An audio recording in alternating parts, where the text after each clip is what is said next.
నమస్తే శ్రీమాత్రే నమః శ్రీ గురుభ్యో నమః. క్రోధినామ సంవత్సరం దక్షిణాయనం హేమంత ఋతువు మార్గశిర మాసం శుక్లపక్షం పంచాంగం ప్రకారము సూర్యోదయము ఉదయం 6 గంటల 37 నిమిషాలకు, సూర్యాస్తమ సమయము సాయంత్రం 5 గంటల 37 నిమిషాలకు. అయితే తిథి పంచమి 12 గంటల 6 నిమిషాల వరకు, నక్షత్రం శ్రవణం సాయంత్రం 5 గంటల 7 నిమిషముల వరకు, వర్జ్యం రాత్రి 9 గంటల 13 నిమిషముల నుండి రాత్రి 10 గంటల 47 నిమిషముల వరకు. దుర్ముహూర్త సమయము ఉదయం 8 గంటల 49 నిమిషాల నుంచి 9 గంటల 33 నిమిషముల వరకు. తదుపరి మధ్యాహ్నం 12 గంటల 29 నిమిషాల నుంచి మధ్యాహ్నం 1 గంట 13 నిమిషముల వరకు. అయితే రాహుకాలము ఉదయం 10 గంటల 44 నిమిషాల నుంచి మధ్యాహ్నం 12 గంటల 7 నిమిషాల వరకు. యమగండ కాలము మధ్యాహ్నం 2 గంటల 52 నిమిషాల నుంచి సాయంత్రం 4 గంటల 14 నిమిషముల వరకు. బ్రహ్మముహూర్త సమయము తెల్లవారుజామున 5 గంటల 1 నిమిషం నుంచి 5 గంటల 49 నిమిషముల వరకు బ్రహ్మముహూర్త సమయము. అయితే అమృత ఘడియలు ఉదయం 6 గంటల 58 నిమిషాల నుంచి ఉదయం 8 గంటల 33 నిమిషముల వరకు. అభిజిత్ ముహూర్తము ఉదయం 11 గంటల 45 నిమిషాల నుంచి మధ్యాహ్నము 12 గంటల 29 నిమిషముల వరకు ఉన్నది. ఇది ఈ రోజు యొక్క పంచాంగం. నమస్తే. క్రోధినామ సంవత్సరం డిసెంబర్ 6 శుక్రవారము 2024 మేషాది ద్వాదశ రాశుల వారికి దిన ఫలితాలు, పరిహారాలు ఎలా ఉండబోతున్నాయి, ఎలాంటి పరిహారాలు వాళ్ళు పాటించాలి, వాళ్ళ యొక్క ఫలితాలు, శుభాశుభ ఫలితాలు కానీ మిశ్రమ ఫలితాలు కానీ ఎలా ఉండబోతోంది పరిశీలన చేద్దాము. దానిలో భాగంగా ముందుగా మేషరాశి వారికి ఎలా ఉండబోతోంది, వీరి యొక్క పనితీరుని బట్టి గుర్తింపు పొందే అవకాశం ఉంది. స్నేహితుల వద్ద నుంచి సహాయ సహకారాలను వీరు పొందబోతారు.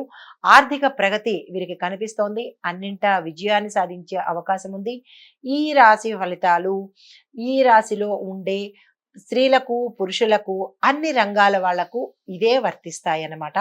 అయితే మీరు చెయ్యవలసిన పని ఈ రోజు ఏంటంటే, ఆంజనేయ స్వామి వారి యొక్క ఆలయ దర్శనం చేస్తూ 5 ప్రదక్షిణాలను చేసి ఆకు పూజను కనుక మీ పేరు మీద చేయించుకున్నట్టయితే ఎటువంటి గ్రహదోషాలు ఉన్నా, ఎటువంటి బాధలు ఉన్నా, ఎటువంటి నరదృష్టి లేదా ఇతర ప్రయోగాల వల్ల మీరు బాధపడుతున్నా కానీ ఈ యొక్క పరిహారం చేసుకున్నట్టయితే మీకు అన్నిటా చాలా చక్కగా ఉంటుంది. దానితో పాటుగా హనుమాన్ చాలీసాని కానీ, హనుమాన్ యొక్క మంత్రం కానీ పఠించినట్టయితే ఇటువంటి చిన్న చిన్న పరిహారాలు, గ్రహదోషాలు, దిష్టి దోషాలు కూడా మీకు పోయే అవకాశం కనపడుతోంది. అయితే ఈ రాశి వారికి తెల్లని దుస్తులు ధరించి ఏ పని మీదకి వెళ్ళినా కానీ, ఏ కొత్త పని ప్రారంభించాలన్నా కానీ తెల్లని దుస్తులు ధరించి వెళ్ళండి. పసుపుని, బియ్యాన్ని కూడా మీరు దానంగా ఇవ్వాల్సి ఉంటుందన్నమాట. అయితే శుక్రగ్రహ శాంతి కోసము మీరు చేయవలసిన పరిహారము ఏమిటంటే, శుక్ర జపము కానీ, శుక్ర గాయత్రి ఉంటుంది కదా, అది చేయడం కానీ, లేదా శుక్ర గ్రహానికి సంబంధించినటువంటి ఆలయంలో ప్రదక్షిణలు చేసినా కానీ తత్సమానమైన ఫలితాన్ని పొందొచ్చు. ఈ ఈ పరిహారాలు చేసుకుంటూ, ఈ సూచనలను పాటించుకుంటూ మీ యొక్క ఆటంకాలను, కష్టాలను, ఒడిదుడుకులను కూడా పరిహారం చేసుకోవచ్చు. ఇది ఈ రాశి వారికి చెప్పదగిన ఫలితాలు. తదుపరి రాశి మిథున రాశి.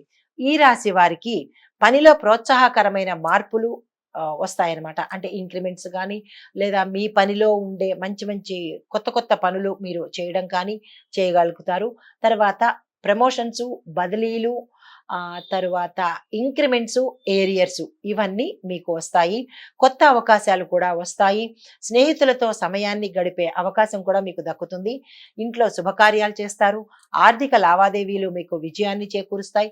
వ్యాపారస్తులకు లాభాలు చేకూరుతాయి. ఈ రాశిలో ఉండే అన్ని రంగాల వాళ్లకు ఈ రోజు చాలా చక్కని అనుకూలమైన రోజు. దీన్ని వృధా చేసుకోకండి.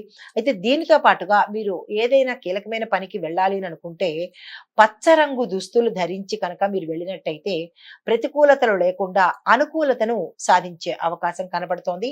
దీనితో పాటుగా విష్ణు సహస్రనామ పారాయణ చేయడం కానీ, విష్ణు ఆలయాలను సందర్శించడం కానీ చేసినట్టయితే మీకు అన్ని రకాలుగా అనుకూలంగా ఉన్న ఈ రోజు ఎటువంటి ప్రతికూలతను పొందే అవకాశం ఉండదు.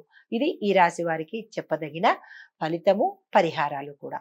తదుపరి రాశి కర్కాటక రాశి.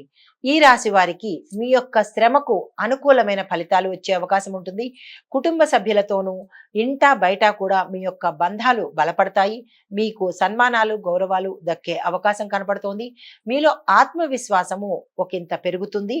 దానివల్ల మీకు మంచి విజయాలను పొందే అవకాశం కనపడుతోంది. ఇది ఈ రాశిలో ఉండే స్త్రీలకు, పురుషులకు అందరికీ కూడా ఇదే ఫలితాలు వర్తిస్తాయి. మీకు అన్నిటా జయం కలుగుతుంది. ఆర్థిక పరంగా కానీ అన్ని రకాలుగా మీకు ఈ రోజు మంచి అవకాశం ఉంటుంది. తర్వాత ఆకస్మిక ధనలాభము, ఆకస్మిక శుభవార్తలు వినే అవకాశం కనబడుతోంది. తర్వాత దానితో పాటుగా మీరు ఈ రోజు బియ్యము లేదా పాలను దానంగా ఇచ్చినట్టయితే చిన్న చిన్న ఒడిదుడుకులున్నా కానీ, అడ్డంకులున్నా కానీ వాటిని తీరే అవకాశం ఉంటుంది.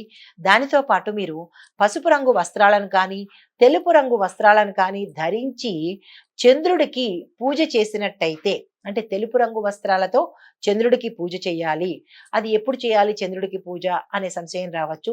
సాయంత్రం పూట మీరు చంద్రుణ్ణి దర్శిస్తూ కనుక ఇంట్లో చంద్రజపం చేసుకుని పాలను నైవేద్యం పెట్టినట్టయితే కూడా మీకు చంద్రగ్రహ దోషాలని పోయే అవకాశం కనబడుతోంది.